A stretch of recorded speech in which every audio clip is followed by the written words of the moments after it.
Hi, everybody. Hello, and welcome to another Monday live stream. And as always, I have to remember not to say good evening because I know some of you will be watching this in the afternoon if you're on the east coast of the US, or indeed it's morning time in on the west coast. I know. So wherever you are, anyway, wherever you're watching this in the world, thanks very much for being here. Now we've got a lot of stuff to get through this evening. But I just want to do my usual little routine here before we start. And the first thing I want to do is just make sure that this is streaming effortlessly across onto the getters. So let me just check that that is working okay. Yeah, it seems to be there. So I have the misfortune to see myself twice, which is unfortunate. But anyway, yes. So yeah, thanks very much for being here. And we are streaming across the known universe, apart from to the cancer that is YouTube. We're not streaming to YouTube because if we talk about the things that we're going to chat about in YouTube, why they will punish me. Well, have I got news for YouTube? Here's the thing. Here's a little shout out, everyone. Thanks, Albert, Wildwoods, Wade, Sean, all of you guys. Thanks for being there. I've been on, get this one, I've been on TikTok. Yeah, imagine someone of my age on TikTok. You see, I'm done with the kids. I've been on TikTok for 2 months, 6 8 weeks, 6 weeks actually. I have more followers on TikTok in 6 weeks than on YouTube in 10 years. Why is that? I'll tell you why that is. Because big tech censors, big tech algorithms make damn sure that you won't hear the sort of stuff that you're going to hear tonight. And so I have absolute contempt for YouTube, just as I have absolute contempt for Facebook. So we don't bother. Albert Clutterbuck wants to know, am I doing a dance routine? Yes, Albert, I'm working very, very hard on my TikTok dance routine. I've been inspired by NHS nurses, and God bless them. But when all those patients were dying from whatever, those routines that the NHS nurses put in place, they really inspired me. They absolutely inspired me, and you too as well, I'm sure. So listen, we're going to get into this one, and now my special guest is sitting in the background patiently waiting for me to finish this waffle. But before I do, can I just also remind you, don't forget the new website, davidvance.net, the central repository for all the stuff we put out, all the podcasts, all the live streams, all the interviews, all the articles. It's all on davidvance.net. So lots and lots of you. Oh, hi, Matt, all the way over in New Zealand. God, I wonder what it's like in New Zealand, what it was like living under Jacinda Ardern, if you'll pardon the turn of phrase, for a couple of years. I've got total admiration for New Zealanders who resisted, by the way, Matt. But what a world, nonetheless. I just wanted to, again, I see Freedom, Liberty, Finances. I read news that mouth cancer is going up, maybe due to face mask overuse. Not sure why it's going up, but mouth cancers are on the rise. In fact, actually, if you go to my TikTok, the David Vance, that's how to use that thing to get it away. I've had almost a million views of just that story, Freedom, Liberty, Finance, about mouth cancers. Anyway, enough of that. Right, we're getting on to the main theme, and that is, I'm really, really pleased to have our special guest back with us.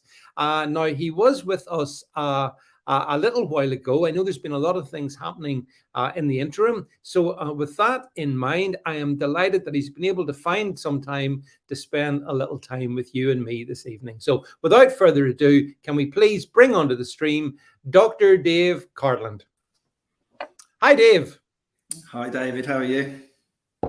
I'm very well. Fighting fit, as is always my only mode to be in, Dave. Good to be back. I just wanted to commend you that you called Jacinda Ardern by her name rather than something else. I call her. You say, yeah. I mean, she did. I think she was favourite to win the Aintree 345 last year. But no, I mean, seriously, the people, like we've talked about, all the stuff we've all gone through in the UK. But when you think about what they've gone through, Dave, down in New Zealand and Australia, actually, the Antipodeans generally. I mean, it amazes me that they're still standing. Yeah, some barbaric stuff. You see some of the footage back in the day where they were protesting and just hitting old women and knocking people out the wheelchairs and all sorts, pepper spraying. You know, teenagers. It was ridiculous, wasn't it? Yeah. I just wanted to ask you, actually, how have you managed to stay on TikTok for 7 weeks? What's the secret? I got booted after 2 hours. Yeah. I'll tell you. I'll share my TikTok success secrets. You don't talk about vaccines. That's what. Exactly If you talk, what I figured is if you say anything, I mean, so don't get me wrong, TikTok's as bad as YouTube, but there are ways and means to talk about other things. So Dave, if I talk about American elections, if I talk about climate, so-called climate change, I can find loads of topics other than the jabs.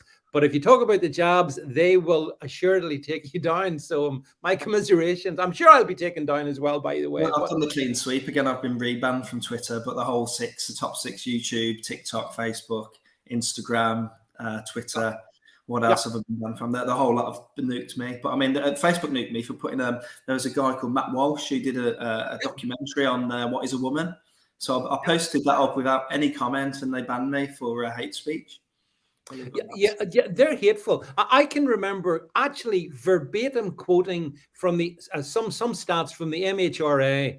That I unlike you, Dave, I didn't even comment. I just took the stats, and that was it. And I was given a warning.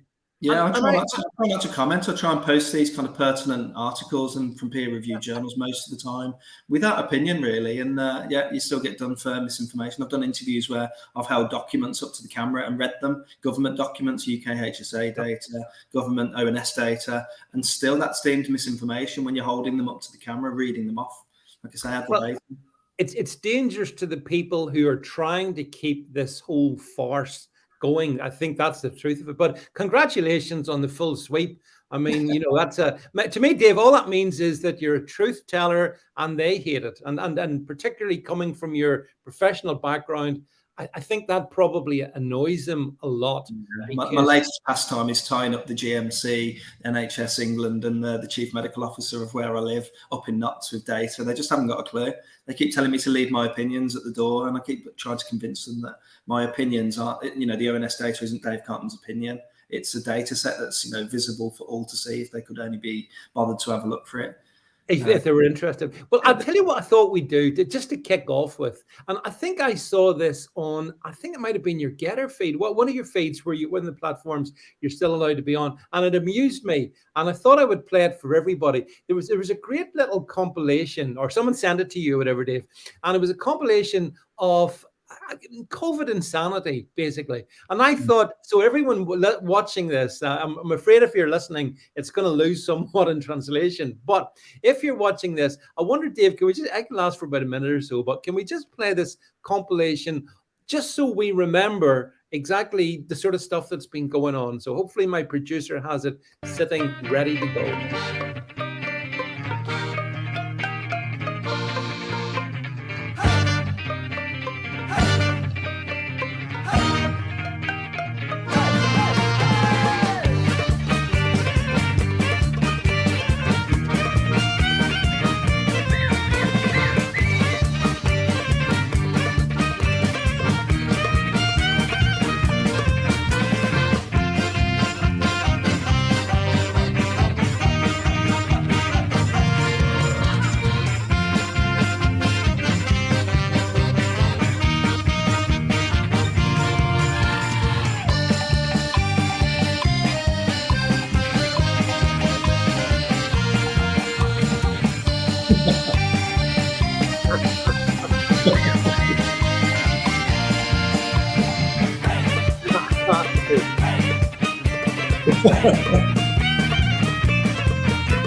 Right. Okay.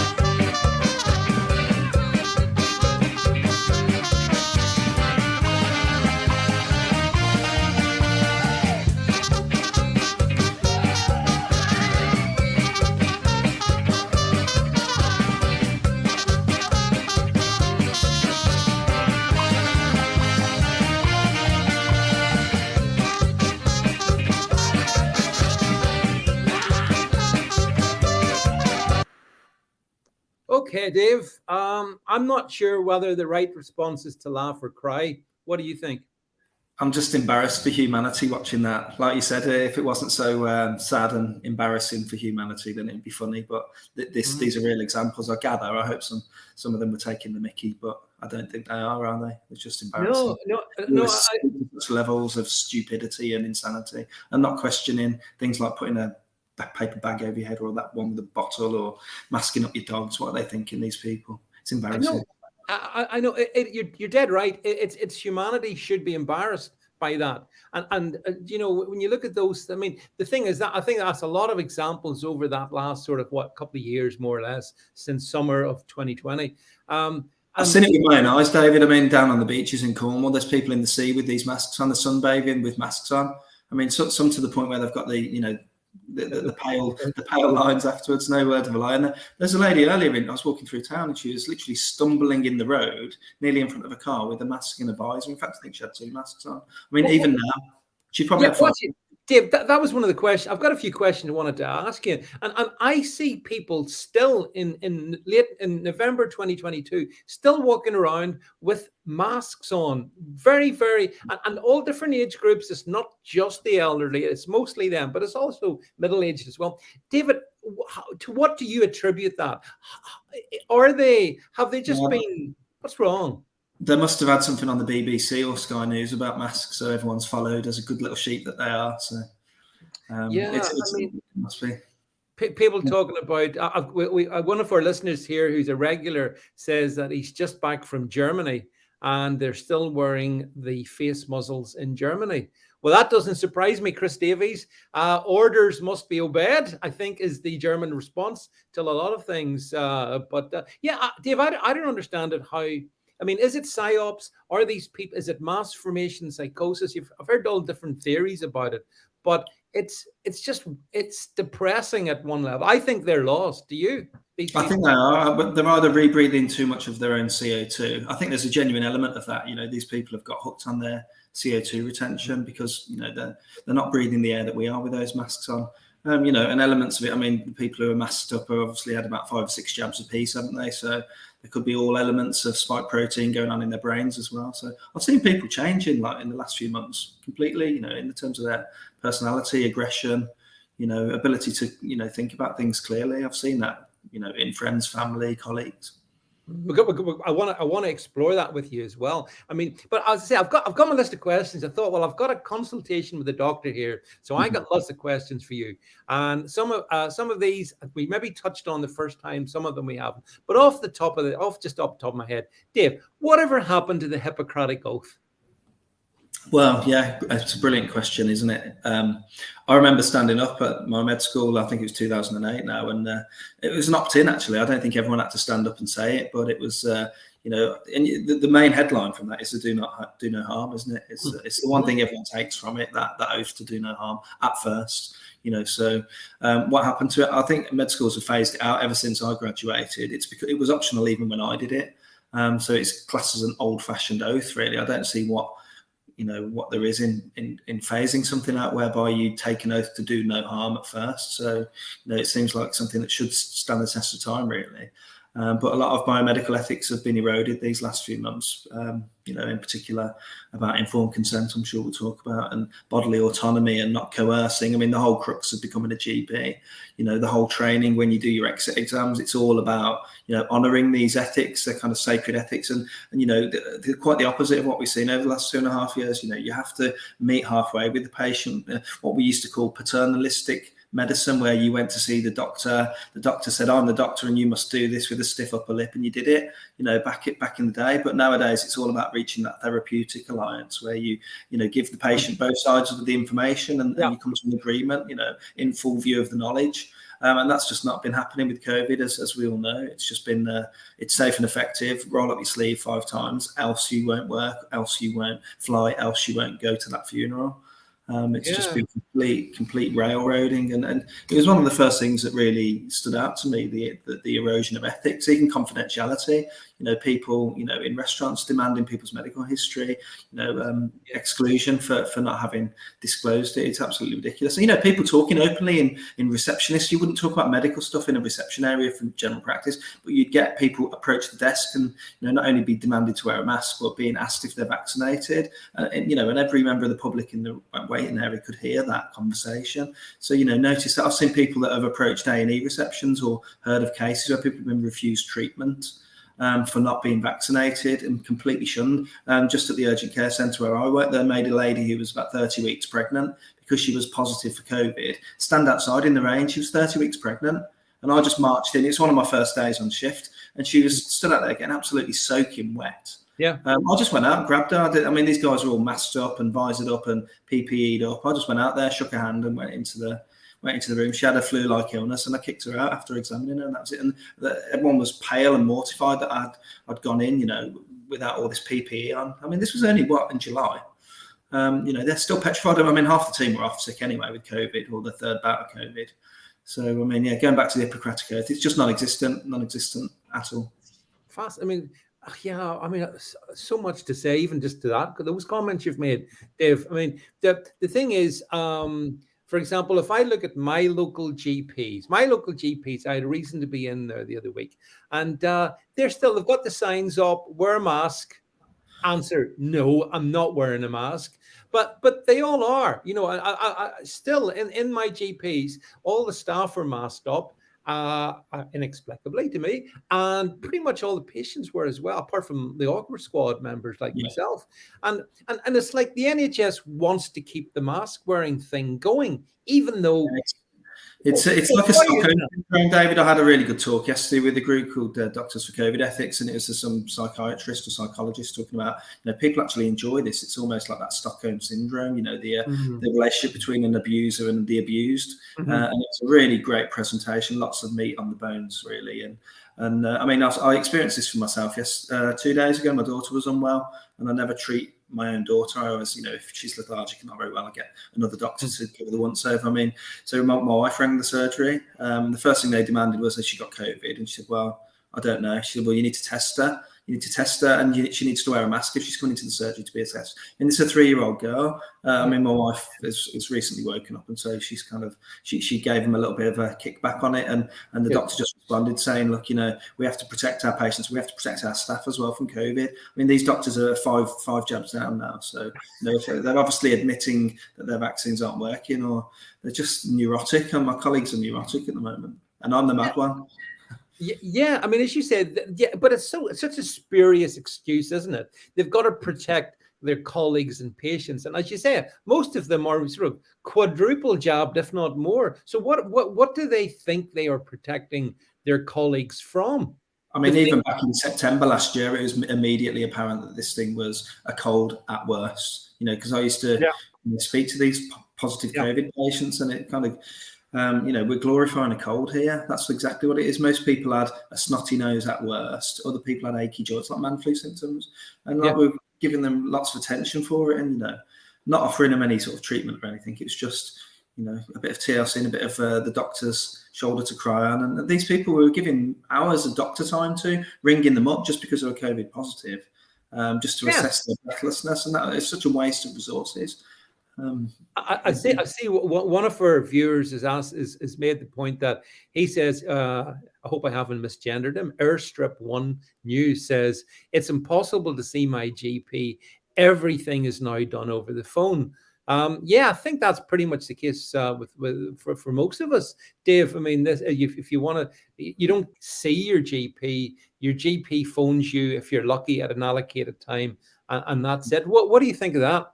They're still doing it, David. They've not snapped back out of the trance of doing this telephone triage. At the beginning, you can kind of understand it. If there's a bubonic plague doing the rounds, you kind of keep your distance from the patients, reduce the footfall into the surgery. But as soon as you've realised that, and that was immediately apparent. How I was only chatting to a colleague today about how quiet it was in the early days. Where I was going around delivering the pizzas and kebabs. I was that bored. I joined forces with a local politician and took kebabs to these heroes. I mean, I almost disturbed their choreography at one point. I was so bored. They were filing the nails. They were literally waiting for me to come in with a stack of dominoes, and they descended on me, and there wasn't a lot of sick patients doing the rounds at the time. So it's all very bizarre. Well, going back to the example about the GPs, I mean, they're still doing it. I've done some locums up in Truro, the town in Cornwall, and they're doing 95% of their work is phone calls. If they have to bring someone down, it's you have to come down, and it's at the end of there's no kind of allowance for it. It's still telephone triage. You can't do your job over a telephone, and this is where mistakes are happening. This is where delayed diagnosis is happening. There's going to be a real pandemic soon. Where cancer, people, the doctors are still hiding under their desks, even 2.5, 3 years on. And I don't know what they're waiting for. I mean, they've had 5 jabs, haven't they? So get out. Your partitions down, start shaking hands. I mean, I've just had an interview at a surgery and they were elbow bumping me. No. What's that about? Please, no. What's that? Don't do that. I mean, I'm sorry, I won't do that. If you want to shake hands with me, that's the only way you're going to greet me. This surgery had the plastic partitions in between, and the doctors were in the room on their own doing their admin with masks on and gloves on. They're sat in their own room. These are doctors 4 or 5 jabs down. I mean, it's utterly insane. Needless to say, I didn't want to work at a surgery like that.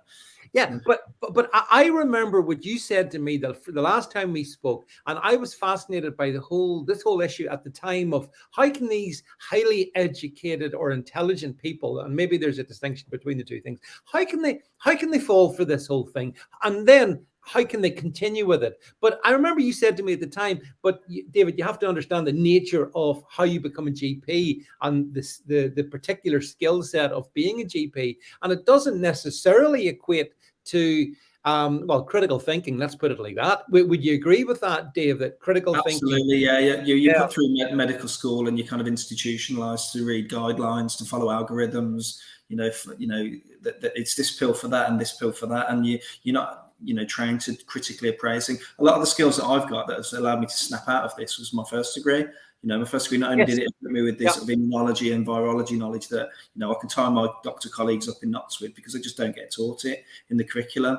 But secondly, it's that critical appraisal. So you can read an article and, we know from what Asim's been putting out, Asim Malhotra, that, a lot of pharma is corrupt. There's lots of conflict of interest, lots of dirty money around. And, the conclusions are often what the big pharma want them to be.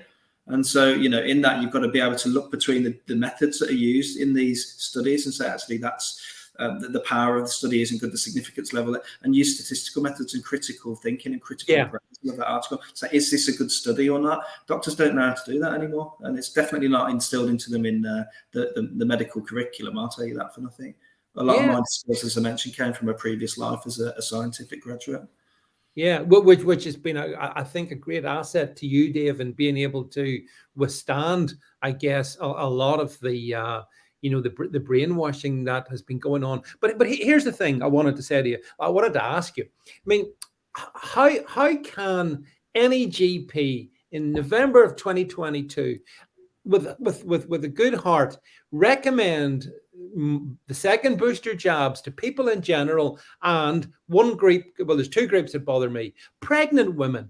How can they do that if they understand, which a lot of us do now, exactly what Pfizer were up to in their trials and how they were, getting the information that enabled CDC and then here in the UK, the authorities to say, yeah, it's super duper safe. What's not to like about getting it into pregnant women? And I'm just thinking, what moral degeneracy? I've got to call it out for what it is. What moral degeneracy or corruption has infested or GP system that they don't seem to have any stress about recommending it, Dave? It horrifies me. What do you think? It is horrifying when you think about, those 2 things. I mean, I've really tried to stay in my lane with all the things that I've spoke about publicly.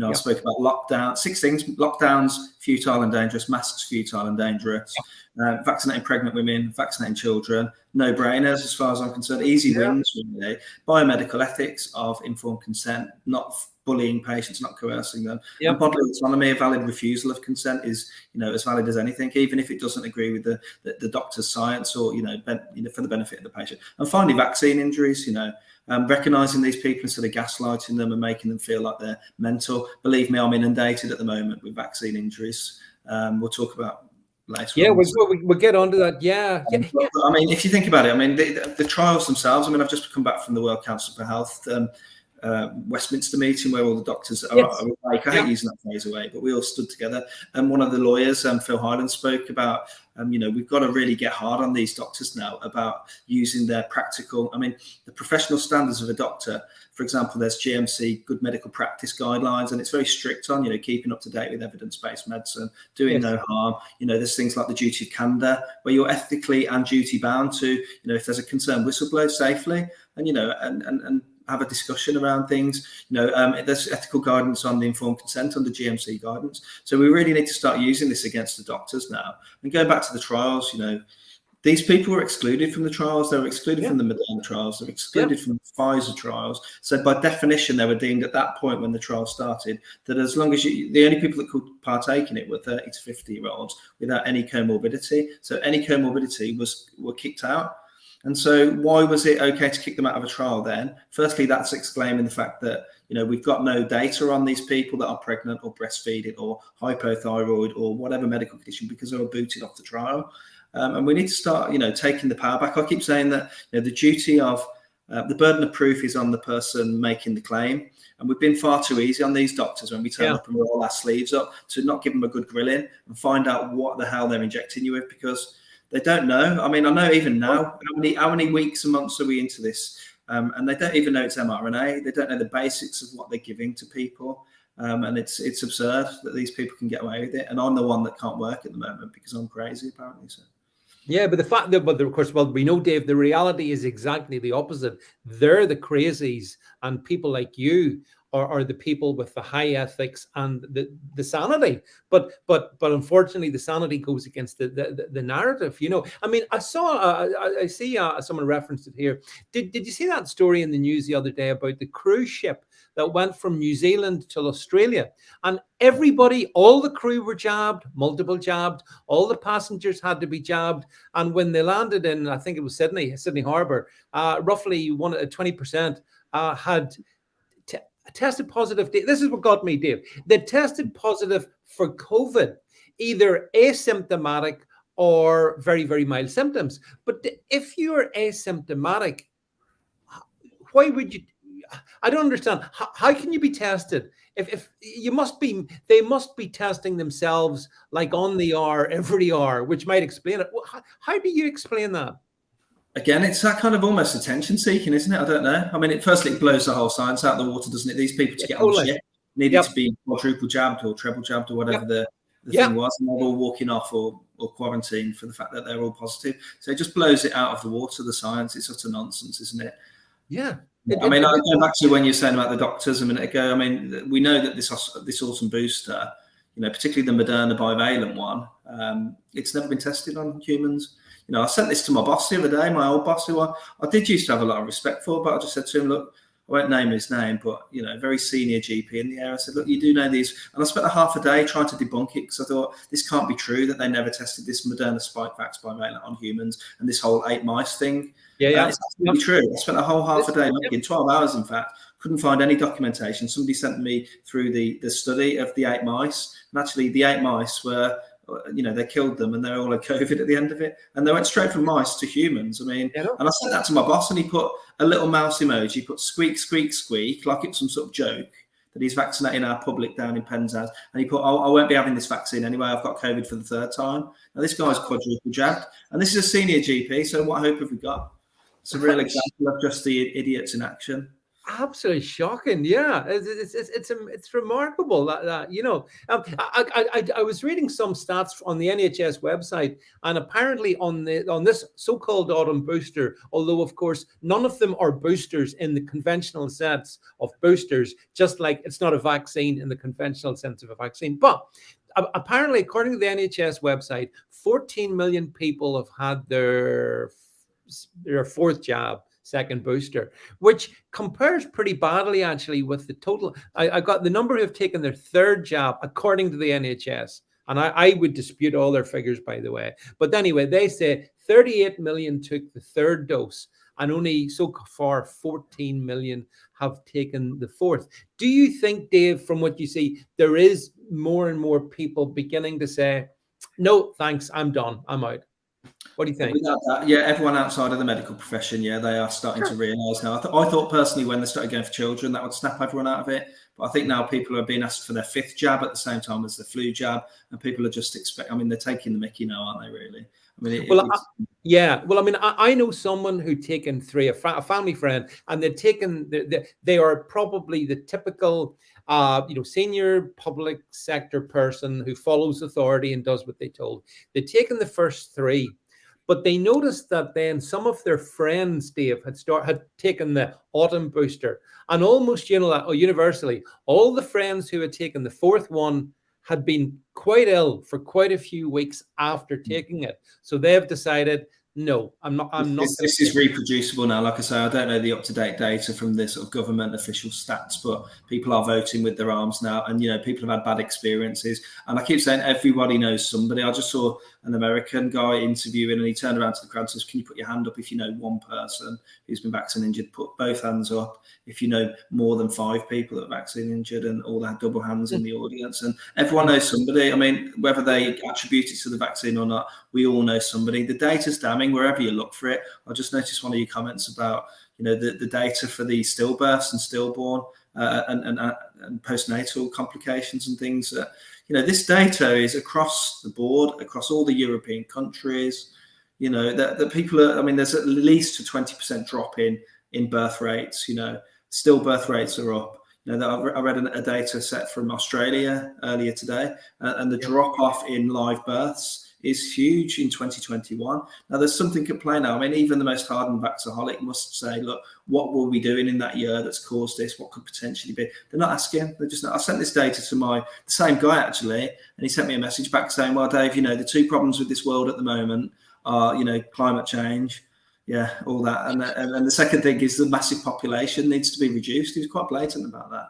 And he didn't seem shocked that I was presenting him data with graphs where it's been a solid number of births, and then the last 2 years it's dropped off. Iceland have gone over 52% or 54% drop off in birth rates. That's alarming statistic. Yeah. But I see we've actually got a senior or someone who was I know someone who is a public sector, a public health nurse, and they're saying they can't believe how gullible other public health nurses have been. And actually, just on that, Wooby Bird, and Dave, coming to you in a second, but this again, I might have recounted this the last time we spoke, but it did stick with me. And this was a senior nurse in my own GP practice, who I know very well, and subsequently she's now retired, age 60, and she was telling me in the height of the whole COVID madness how kind of, I don't know, how proud she was that she had not gone and visited her 89 and 90-year-old parents because of the danger that that would have represented. And I remember saying to her, but you've had the jab, haven't you, a couple of times? Yeah. And they've all been jabbed. Yep.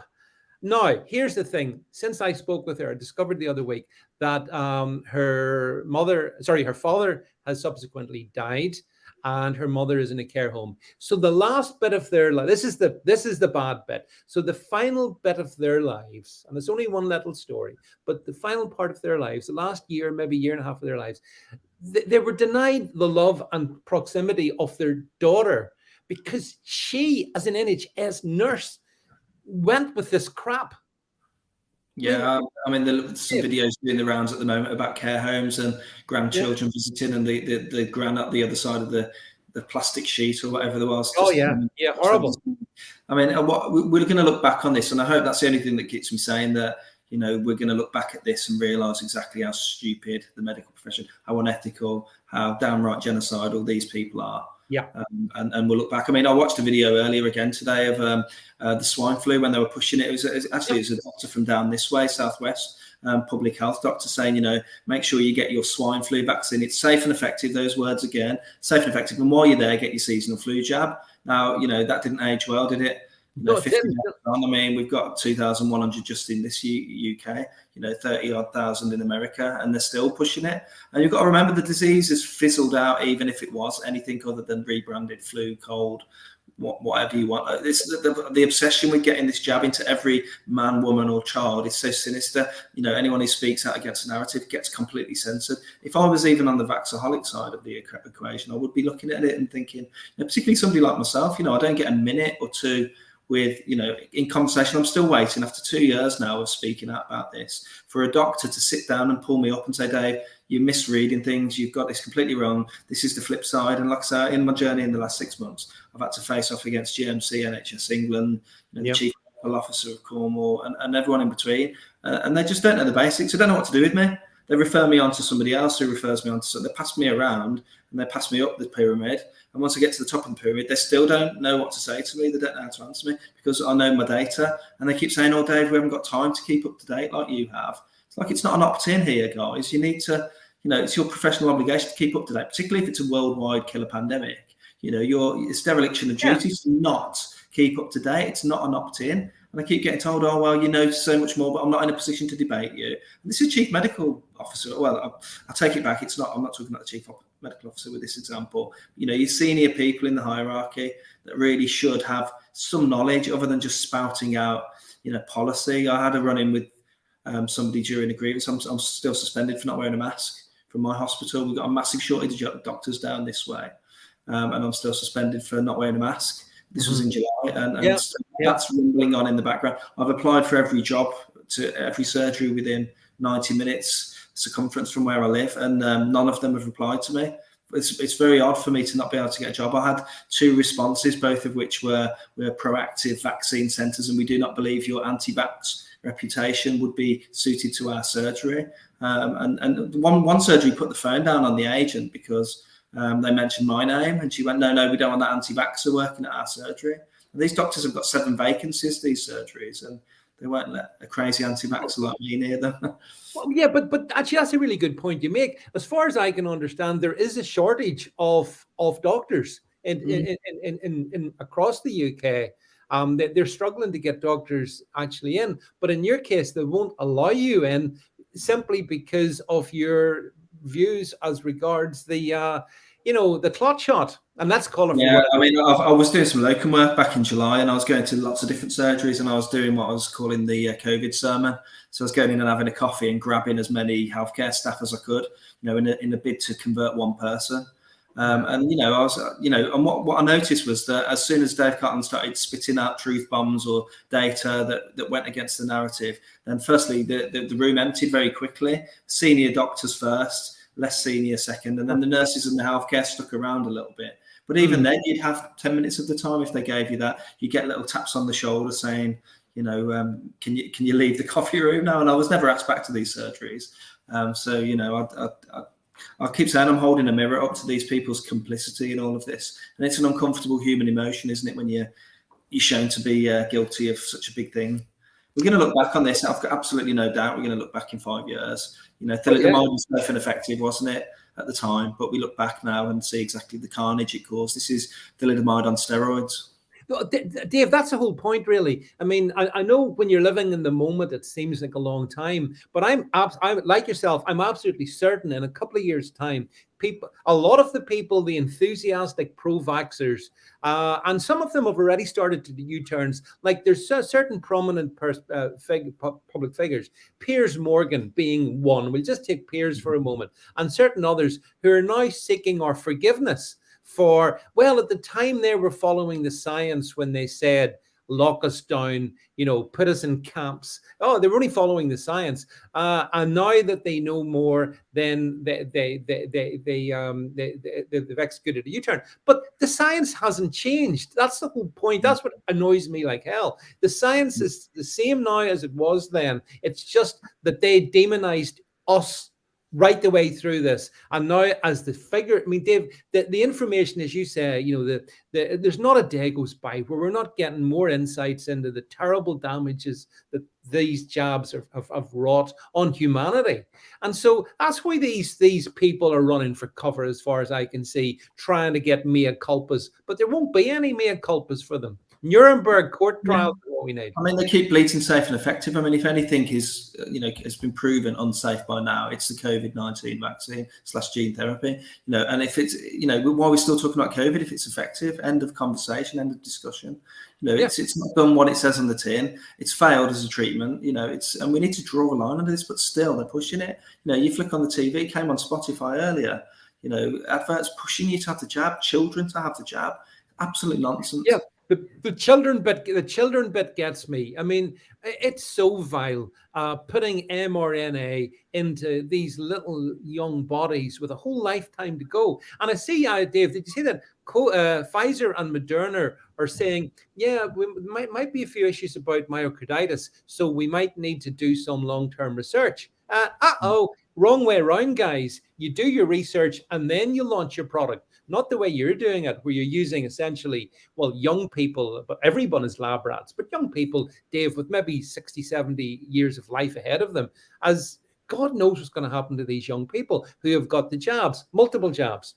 But they don't acknowledge it because they're not told that this is an experimental treatment at the point of injection. As you mentioned, I keep saying about this pregnancy stuff or children. They keep saying there's this trial that shows that it's safe in this cohort, a small, prospective study, etc. And this pregnancy data shows it's actually turned out okay. No, it's not the point. It shouldn't just turn out okay and good.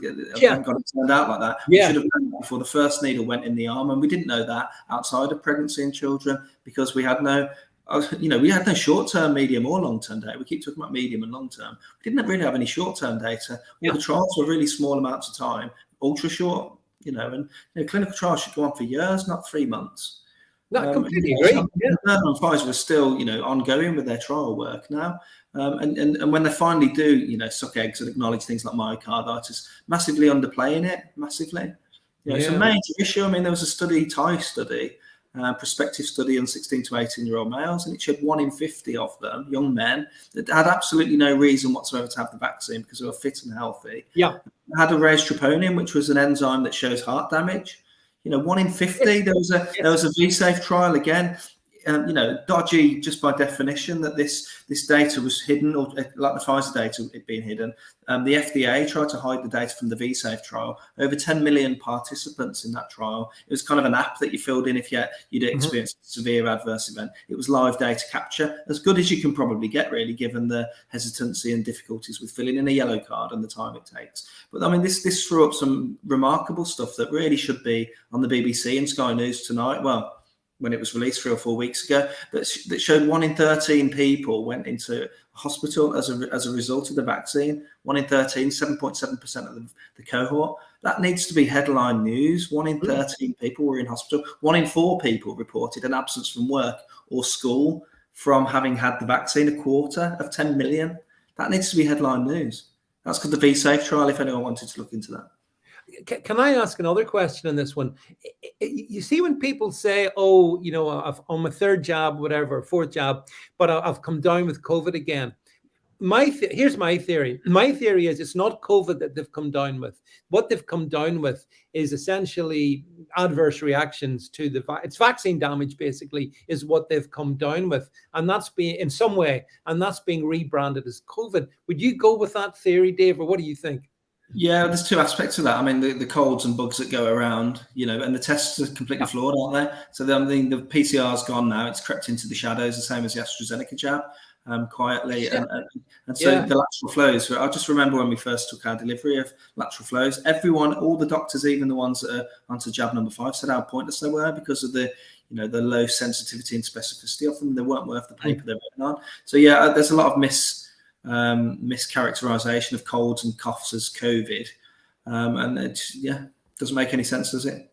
No, it does. I've been doing lots of work in the summer. I remember going back to those locums I mentioned up in Truro that I've seen people in June, July, they're on their 3rd course of antibiotics. It was like the peak of the winter season, and I'm so glad I'm out of the NHS now that I don't have to deal with the carnage. There is going to be carnage this winter. I foresee absolute hell in the hospitals, hell in the GP surgeries. People's immune systems are shot. I could see that. I mean, I've seen stuff like shingles and stuff like that. I saw 2 Bell's palsy in one morning. I've not seen 2 Bell's palsy in 15 years. I saw 3 shingles in a week, and I only worked 2 days that week. And, it's blatantly obvious. I mean, now they've got, somebody alerted me today that they're getting pop-ups on the medical notes now saying that, shingles is very well associated with the vaccine of all brands. So they know this stuff. I mean, they're flagging it up slowly but surely, but they must be seeing it. I keep saying, if I'm seeing stuff like I'm observing, and I know my radar's up, obviously, because I'm this side of the narrative, but they must be seeing, I mean, what was I watching the other day? I was watching Matt Hancock being bitten by a scorpion. The adverts were coming up. It was brilliant. But the advert in between, it was about shingles. And then the next one was about cancer. If your body doesn't feel right, go and speak to your doctor. Well, first chance would be a fine thing. Secondly, they then panned onto this doctor-patient relationship going on. They both sat there in the masks. I was just like, this is back-to-back adverts on the I'm a Celebrity.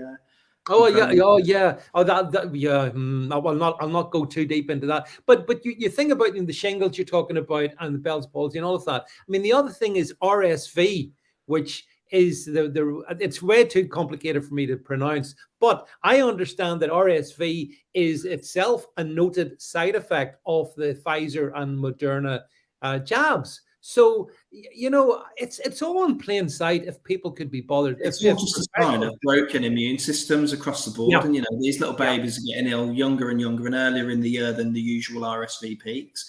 And, and then you've got these pediatricians and ICU peds doctors saying, oh, it's this, that and the other. No, well, just, think laterally here. We know that these vaccines spread from mom to child. We know that. We saw it. I mean, they've even admitted, don't breastfeed your children for a few days because, it passes across passively in the breast milk. So, just think laterally.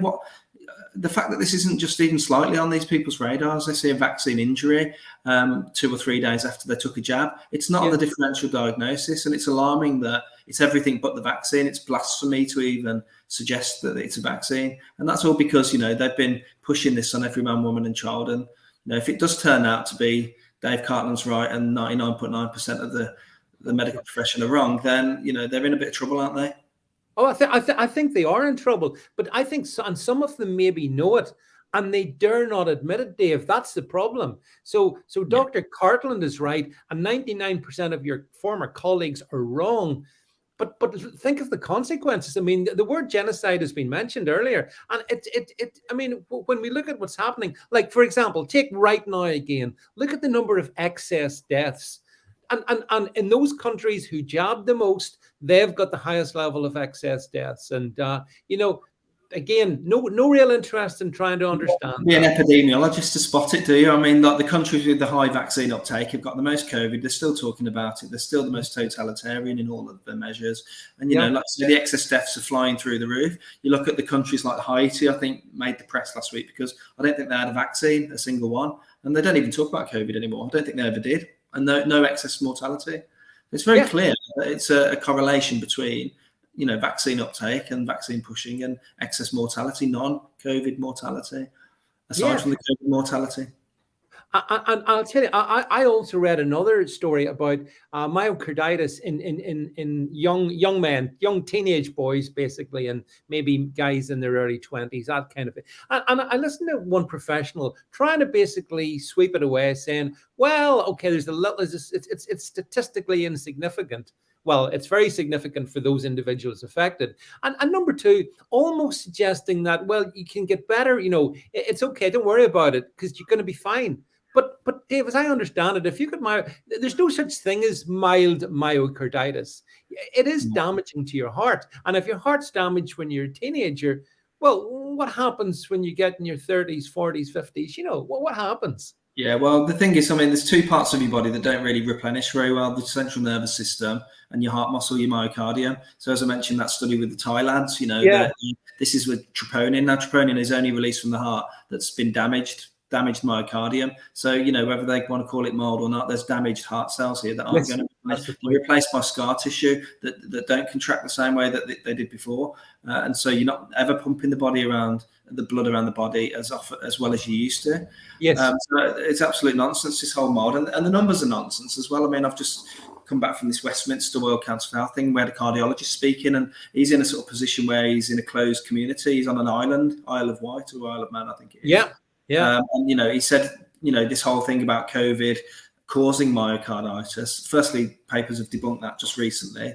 But the second thing is he never saw the caseload of myocarditis as piles of patient notes on his desk until after the vaccine rollout. And, and that's only carried on exponentially since each booster has been subsequently given. It was never mentioned as part of the COVID symptomology. Well, I see somebody's mentioned here. I see Spiver said that in Cornwall and the Isles of Scilly, all-cause deaths are up by around 9% ONS stats. So, yeah, I mean, we know that there's basically carnage, as you said. And that's, Dave, before we get into the real depths of winter. Because I suspect, like you, in December, January, February, things will get worse because of what they're doing at the moment. Obviously, once those, if that 9 million who have got their bivalent or whatever doubles or whatever, we're gonna pick it up in the mortuaries ultimately. Yeah, I mean, we've been picking up in the mortuaries from day one, haven't we, really? So it's going to be exponential this winter because people are 5 or 6 jabs down, aren't they? So, or 4 or 5 jabs down. So, I mean, it's been an early start to the winter bug season, really. I mean, I'm out of practice at the moment because I can't work. So I'm not seeing exactly what's going on. But I mean, even in the playground today at school, the teachers have all been sent home. The kids are all off. And it's early November, really. The weather really hasn't changed down this way. No, it hasn't. No. I mean, a couple of teachers have been sent home to school today, coughing their guts up. And, these are people, I mean, what I did notice in the summer was that people that were falling for these respiratory infections and actually stubborn urine infections and onto their third course of antibiotics, firstly, they were fully jabbed. But secondly, they were quite young as well. They were the young folk. 25-year-olds with no respiratory comorbidities. They weren't asthmatics, they weren't smokers, and they're onto their third course of antibiotics. And it was the end of June, the time when it should really be quiet. Yeah, but that's because their immune systems are shot, isn't it? I mean, that's an early sign. So take that into the winter and spring, and the damp and the bugs doing the rounds, and what's going to happen. I mean, the hospitals are full now. I don't think they've ever been less than full. The ambulance queues at every hospital, our one included at Truro, Trellisk. The ambulances never get down to under 10 waiting outside.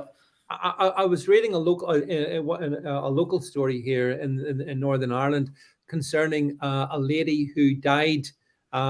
She was on a stretcher. She'd been waiting for God knows how long to get into the hospital, and there was such a big queue. She died on the stretcher. Oh my NHS! I mean, the envy of the world. When people say the NHS is the envy of the world, what world? The third world? Pluto? What world? How could you envy such, Dave, a so-called health service? And by the way, as you say, I mean, we've got nurses threatening to go on strike unless they get 17% increase, which you're not going to get. And then you've got the whole winter thing ahead of us. Everything about the NHS, to me, is a problem, which is why, actually, Dave, why I know the thing that because of the way you've been treated so horribly, so wickedly, I think it's be fair to say. And by the way, there are people here I can see making comments. Someone said you're a true professional, knowledgeable, dignified, and honest. Yeah, Nady Lady, that's exactly what David is, and we need many more people like him. But maybe not. I think the NHS is broken for good. What do you think? Oh, absolutely. It's unfixable. It's not been fit for purpose. I think, unfortunately, my career spanned over that time. I keep calling it like the Titanic that's hit the iceberg. That's when I got my MBCHB certificate, the day it hit the iceberg. It's been on a steady descent into the depths ever since. So, whatever way you look at it, I mean, the current situation is multifaceted.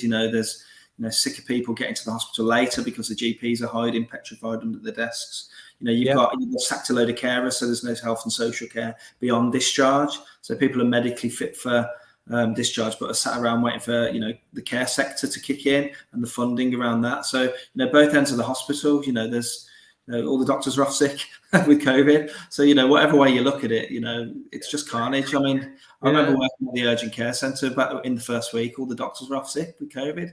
I remember that.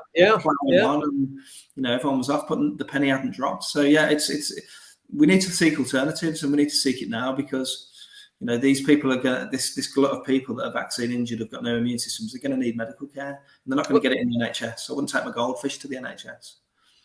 Yeah. Well, actually, if we can just bring up on screen, then let's just bring up Dave, because you've been proactive here yourself in trying to provide people with number one, being able to speak to a GP, speak to a doctor who's qualified, who's got great knowledge, and probably equally importantly, has ethics. Because you see, my confidence, I have no confidence in NHS GPs anymore. It's all gone. Not interested in them anymore. But I am interested in this kind of this model that you're trying to put into place. And maybe you want to talk our viewers and listeners through this as a potential alternative. Dave, just want to over to you. Yeah, no, thank you for the plug. Firstly, I just want to say thank you for photoshopping out the wrinkles on that picture that I asked you to do. That's amazing. But yeah, so I've set this up really. I mean, this was at a time where, you know, the GMC were after me and NHS England were after me. So I had to set it up with one eye on wanting to be off the matrix and off grid, essentially. So this, what you've got here is a service that we offer that is me. It's independent in terms of you're going to get the same doctor every time. It's that unique, well, what you should get from your own GP, continuity of care. But what I offer is kind of health advice, health signposting, guidance, second opinions. What I like to tell patients, it's an official Dr. Google. So if you're sat there with your headache, Googling it, and Google tells you you've got a brain tumour, well, actually, although we're limited here, this is a telemedicine service. Mm-hmm. So it's actually set up to do it like we're doing now, a Zoom call. So we're limited in the fact that, you know, if you've got a dodgy ear, I can't look in your ear hole, or if you've got a urine problem, I can't dip your wee. There's some practical elements. But what I can do is I can take a full history and help you sort of navigate the NHS system. I mean, a lot of people who contact me are either lost trust in their GP for what they're doing, you know, regards to the COVID vaccine, or they can't get through to the GP because no one answers the phone. You know, so they're the two reasons. So what I offer, as you can see from the website, is a kind of range of, you know, consultations in terms of, I do a lot of referral letters. I'm doing a lot of exemptions and things like that for the vaccine and masks. And I do that just on the very basis of ethics. You know, if somebody doesn't want to have a vaccine or somebody doesn't want to wear a mask, then so be it. That's called bodily autonomy. And I'm quite happy to stand in any court in this land and stand on that ethical principle. So yeah, it's going really well so far. It's in its infancy. The other thing I mentioned is obviously it's private sector, and I've sort of set it at an ethical price point so that most people can afford it. As that's the screen that you're on at the moment. So most private doctors are charging 150 quid for a consultation. So I've set it at 40, 45 quid. I think actually and I know in the Irish Republic, if you want to go and see your GP where there is no NHS, it's €50. I think if there's anyone on, I think there are some Irish people on the stream here. I think it's €50 to see a GP, and then another €50 on top of that to get a prescription. Tell me if I think Sean, you might know this, or some of you other guys. So no, I think this is the way forward. This is why I'm so keen to support you and push this, because I think the model has to change. It's, you know, the NHS has been found out. It's morally bankrupt, if not, you know, literally bankrupt. And we need to be able, people do need to be able to speak to professionals like yourself, Dave. You know, I mean, it's important. It does provide an important role, but it has to be the right kind of doctor. We're done with all these frauds, these salesmen for big pharma. You know, I mean, we're through with them, I believe, or if not all of us, I think millions of us anyway probably are. Yeah, I mean, that's really interesting. One of the things I forgot to mention, though, it's not prescribing service. So again, one of the reasons that I've not set up with CQC is that we're not prescribing. We're not prescribing. So, and actually in the 150, 200 people I've helped so far, we've not had to prescribe a single drug. So there's holistic ways of doing things, you know, or drug-free ways. If you really do need a drug, there's plenty over-the-counter things you can get. You know, if you're ultra desperate, you know, there's ways of getting online pharmacies to prescribe. So I've kind of took a step back from being the drug pushing pimp that I probably used to be, you know, as every other GP is, you know, and concentrating on to being the doctor. It's felt really good the last 6 months, being the doctor that I trained to be, you know, free of the micromanagement, free of the Uber regulation. And actually, you know, being, you know, and sometimes I'm chatting to patients on that, you know, they get in touch with me, I'm chatting for an hour with them, and I feel at the end of that hour, I've made a difference, and they feel like they've had a difference. I notice you put the testimony thing up, I've made some big differences. Yeah. I've reconciled families from across the ocean to each other. I mean, some horror stories around vaccine injury, helping these people kind of navigate the system, because unfortunately their GPs are just gaslighting them. Yeah, I mean, as we can see, folks, and make sure you go to Dave's site and you can read all this in detail, drcartland.com. But lots of testimonials. And you're right. I mean, there are ways. And I at this point, do increasingly believe that basically the final resort should be big pharma solutions. And when I look at what big pharma have done recently, I'm not sure that really any big pharma solutions are ones that I'd be confident in. But there may be, but this is where professionals like yourself come into it, because you've got that deeper knowledge to be able to talk to people and discuss their health with them. I mean, someone says here, Glass Half Drunk says, can Dr. Cartland offer help with COVID vax damage? I would, yeah, absolutely. I mean, that it's a bulk of my workload, David. Unfortunately, at the moment, people that have been in to see their GP, they're not even being investigated, even with the basics, only because they happen to mention the blasphemy that this happened 2 or 3 days since the vaccine, or within a week or two, and so the doctors completely dismissive. And people are developing, for example, really severe neurology. And some of the basics that should be done, as a given, aren't being done. Even basic blood tests aren't being done. I've seen horror stories, but yeah, I can help people with vaccine. Well, try to help. Obviously, there's a dearth of evidence base to this, because we don't know what exactly we're dealing with here in terms of the spike proteinopathy. No, we don't. No. I mean, the horror stories I'm seeing, absolute horror stories of carnage, of all sorts of presentations, and they go to their GP in good faith to ask for help, and they're gaslit, and they're told they've got functional neurological disorder. And when they're giving that diagnosis, it's all right saying it's a functional neurological disorder, i.e., we can't find a cause to acknowledge your symptoms with.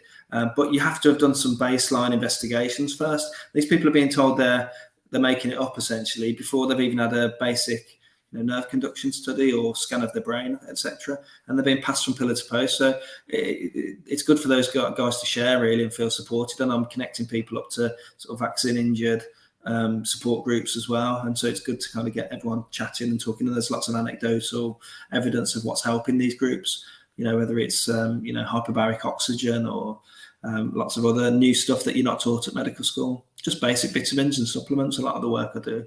Supplements based on protocols like the FLCCC, World Council for Health. So there's lots of established protocols that I'm guiding people towards.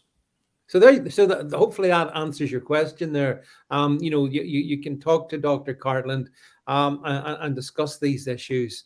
And I think it's I think it's so important what you're doing, and I actually think maybe in 5 years' time there'll be a proliferation of people like you. The principled ethical doctors who have moved out of the cancer that is the NHS and providing something much better. And in the States, we see people like Dr. Peter McCullough, for example, I think he's also been, the more he's woken up, the more demonized Peter McCullough's been, I see as well.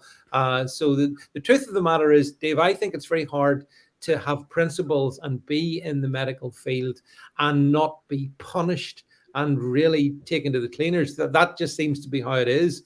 Oh, they've tried. Don't worry about that. They've tried. They just haven't. I know, but you're still standing. The last time we spoke, you were still standing, and you were still there. And I think as we go into 2023, more and more information is going to be coming out that will validate a lot of the stuff that we've been saying now since the beginning, really, in this one. But I am very, very grateful for you, Dave. The hour has, I got about 1 million questions. I didn't get to pretty much any of them because it's so important, I think, that people listen to what you have to say. So listen, I hope everyone does pay attention. Visit Dr. Cartland's website, and as I say, if you think that he can be of help to you, I'm sure he'd be very happy to. Yeah, if anyone have got any questions that they didn't get to ask, I'm on Getter, so if you can fire them to me on Getter, I'm happy to answer. I just want to do a quick plug as well. I've got a website. I know you hate YouTube, but I've set up on YouTube just as a kind of sideline. And the reason for that is it's an educational videos that I'm doing at the moment. So I'm doing explanations, so sort of in layman's terms for certain conditions. So I've done one on atrial fibrillation, water infections, informed consent. We're doing a few more tomorrow about asthma, myocarditis. So we're trying to educate patients. And again, on the website, there's lots of educational resources as well for common conditions that you can dip into as well. Okay, so yeah, YouTube, Dr. Cartland on YouTube. We're going to bring it up. Hang on, before we go, we work in the background. And whilst we're working in the background, good luck with YouTube, by the way. I know someone else who I've got a lot of respect for. And New Zealand. We talked at the beginning of this about New Zealand. Oh, here we go. David Cartland on. Yeah, that's not the one. You found the wrong one. That should. I'm surprised that's something took down. So if you type in Dr. Cartland, DrCartland in the YouTube's section. On the YouTube. You'll see Good the luck with link soon. we talked about New Zealand at the beginning of this. I'm a big fan of Dr. Sam Bailey and her husband Mark Bailey, and I know they're very much in the terrain versus the on the germ theory. I have to say I'm somewhere in between, but I'm leaning towards what they think. But she also put some stuff out. Yeah, here we are, Dr. Cardland. There we go. I think that's it, isn't it? Yeah. That's the one, correct? Yeah. Yeah. So again, please, everyone on YouTube. I mean, if you're going to go to YouTube, and I mean, there's a lot of good stuff on it. Here's again more helpful, good information. So yeah, so you've been busy. So you're setting up your YouTube. You've got your other main website. It's good to see you keeping yourself busy. And I can see, Dave, from the comments here all the way down the stream. I mean, there's loads of people here supporting you who respect you for what you do, as do I. And as I say, if we can help support people like you and others who are helping us all fight back against the tyranny of the. I mean, the thing about the COVID tyranny, it's woken a lot of people up. It's maybe been a bit counterproductive for them because a lot of us have woken up and said, "What? Hang on a second, doctor." And but it's good to have a doctor in the stream that we can actually trust. So, Dave, look, thank you very much. Thanks for giving up over an hour of your time. It's deeply appreciated. Thank you so much for being here with us this evening. Thanks everybody, wherever you are, for tuning in and for listening to us. And as I say, you've got those couple of websites. Go over to YouTube and also Dave's website as well, and you can hopefully get lots of information and feel empowered. And that's what we want to try and do. So listen, thanks everyone again. We will return on Wednesday evening. Thanks everybody. Bye.